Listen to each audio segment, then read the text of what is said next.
Thank you, and welcome to IP Hotspots, the program that spotlights about intellectual property in Kenya. We are privileged today to host Belinda Ilagosa, who works with the Kenya Industrial Property Institute in Nairobi. Most welcome, Belinda. Thank you, Humphrey. And you could actually start by introducing yourself to us, even as you expound more about intellectual property during this session. Thank you so much. Let me take this opportunity to introduce myself once more. My name is Belinda Ilagosa. I work at Kenya Industrial Property Institute as a senior patent examiner. So our work is to administer industrial property rights as a government agency. Thank you. Great. And we are now at Kakamega International Convention Center. This is a great opportunity, I believe, for KIPI, and that's why you are here. Please tell us the kind of strategy you are deploying, at least to reach out to most of the entrepreneurs around here with the intellectual property rights. Okay. So the Kakamega International Investment Conference literally is a conference for investors and entrepreneurs. So as KIPI, this is a platform for us to reach out to investments, people interested in investments, as well as entrepreneurs and innovators from this region of the country. So as you are aware, our office is only based in Nairobi. Therefore, this investment conference provides us a platform to reach out to the investors in this part of the region, as intellectual property is a very important component in investment and trade. So that is the whole reason as to why we are here. Yes, thank you. Great. Belinda, beyond Kakamega, certainly you must be eyeing, or KIPI could be eyeing, to penetrate the market, shout more aloud about intellectual property, considering that this is an area that people are not quite versatile with, and they do not have so much knowledge about.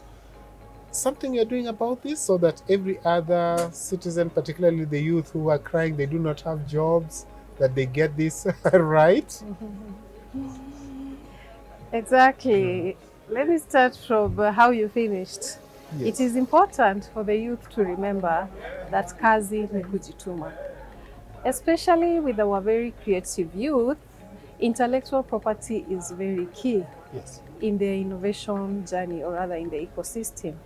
Therefore, we have a national mandate to reach out to every Kenyan on matters intellectual property, so that we may not cry out loud that our intellectual property has been stolen. Therefore, our intention is to reach out to every other Kenyan beyond Kakamega and Nairobi, where we are based. So this we intend to reach out through collaborations with counties, and if we receive invites, such invites whereby we can showcase our mandates and how we can protect the youth, so that the story of joblessness can become a thing of the past through intellectual property. Because to be honest, intellectual property is a tool for success, especially in the innovation space. Therefore, we are very ready to reach out to all the innovators and entrepreneurs to the best way possible we could reach out. This is awesome, considering that also that there are some people who have really argued that they've not lived beyond their third year into the business. Reason? Their trademarks have been replicated elsewhere. Now, how do you maneuver around this, or how should they maneuver around this so that they can get it way right from the kickstart of their business? Yeah, it is important to note that a trademark is a very key tool in the business success. And you don't need to start after your third year into business. Trademarks and all these other intellectual property rights, including the industrial property rights, are key considerations to be put into place by any SME who is interested in the success of their entrepreneurship journey. Therefore, the reason as to why businesses might not go beyond their third year could be many, but intellectual property really plays a big role. For example, for the stolen trademarks or rather infringed trademarks, the best and the safest way to go about it is to protect their trademarks, protect their products and services through trademarks so that they can have the monopoly rights. In such a case, in case of somebody imitating your products, then they have the capacity to enforce their intellectual property, and in this case, their registered trademarks, as opposed to when they ignore registration of trademarks, then they are really exposing themselves to imitators and people who can bring down their efforts in business. Let's talk around a success story around that. There are Kenyans who have really succeeded by virtue of getting it right from the word go. And possibly they have positioned their business to an extent of even flourishing ultimately. You have such case studies, maybe? Very many through intellectual property. Of course, they could be many Yes. from other avenues, but very many through intellectual property, right? A good example I could give, and that the one that is very fresh and most recent, is whereby Airtel, a big company, had to pay out Willis Raburu, an individual, for infringing on their trademark Bazoo. Bazoo is a trademark registered at KIPI, and the monopoly rights belong to Mr. Willis Raburu. So by Airtel using without his consent or permission, they are exposing themselves to legal suits, and in this case, they were asked to pay for damages. And the success stories are many, Humphrey. We could talk. Yeah. Yes. Intellectual property is an important tool. Absolutely. It emerges that why then is it becoming so complicated for the starters? Okay. Yeah. It's not a question of complications. More often than not, it's a case of awareness. Most startups know that they have a mandate in getting the regulations right in terms of what they should get as far as the KEBS mark is concerned, because that's mandatory. Most startups are aware of their tax obligations. They are aware of their business registrations because those are mandatory procedures. But for intellectual property, this is optional. These are personal rights which are optional. So because an entrepreneur or rather a startup is juggling with so many other regulatory requirements, they tend to ignore intellectual property. And the other reason is not even knowing that, well, for me to own this trademark, I need to protect it as intellectual property. So this really exposes our startups. And that's why we are trying at least to create their awareness, so that the awareness is out there. Then we can leave the startups to exploit the intellectual property journey.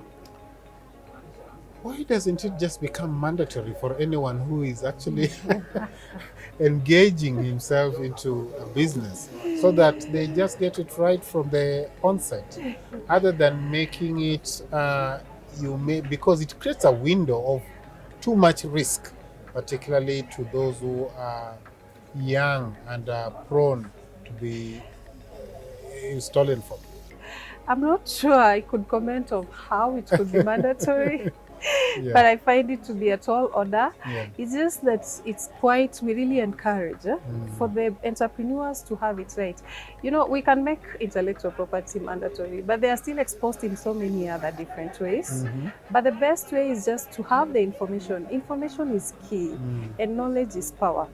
So the best way is to have the information, and then they can make good decisions in as far as the success of their business is concerned. So we are also guided by international treaties in as far as administering this industrial property rights and intellectual property rights at large is concerned. So making them mandatory might not be within a wink of an eye, but what I advocate for is the awareness. Let the knowledge really be out there so that the startups can make up good decisions. Great. In as far as getting their IP is concerned. Well, now as we are winding up, we are we are looking at other opportunities that KIPI may have and train more Kenyans. What would be your highlights, particularly to the entrepreneurs in this country? What we are saying is that the doors are very open. KIPI doors are open to our SMEs, our startups, and our innovators at large. We can be reached out through the website, very accessible. You can also reach out. Any SME interested in our services can also get us through these platforms. Our office is open within the working hours, Monday to Friday, with the exception of public holidays. And we are also, there was a governmental directive for all government services to be available on eCitizen. So we are in the process of getting to eCitizen, and they can always reach us out at the eCitizen. Yes. Great. And thank you very much, our dear viewers who have managed to follow us today. May we engage more in this conversation of intellectual property, because we need to keep innovating for purposes of sustaining our growth, which is indeed your growth. Thank you so much.